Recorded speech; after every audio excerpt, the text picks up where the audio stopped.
बिस्मिल्लाहिर्रहमानिर्रहीम। अस्सलाम वालेकुम। मैं हूं नाइला भट्टी और आप देख रहे हैं ताज 92 न्यूज़। नजर डालते हैं आज की खबरों पर।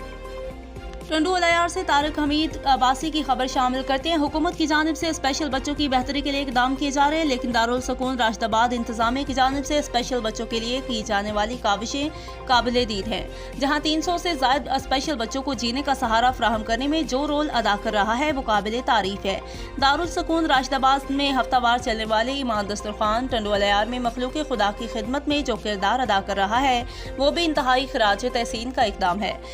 ईमान दस्तरखान की टीम की काविश इंसानियत की खिदमत की खुली दलील है। मुखिर हजरात को ईमान दस्तरखान टीम का हिस्सा बनकर अल्लाह के बंदों के लिए एक वक्त का खाना फराहम करने के लिए माविन किरदार अदा करने की ज़रूरत है। इन ख्यालात का इजहार असिस्टेंट कमिश्नर चंबर डॉक्टर मोहम्मद आसिफ कोराई ने ईमान दस्तरखान के मशहूर सिलसिला ईमान के मेहमान में शरीक होकर दारुल सुकून राशिदाबाद के स्पेशल बच्चों में अपने हाथों से लंगर तकसीम करने के बाद मीडिया से गुफ्तगू करते हुए किया। ईमान दस्तरखान के इस हफ्ते में मुगल सोशल वर्कर्स टंडू अलायार की मुआवनत के जरिए सजाया गया।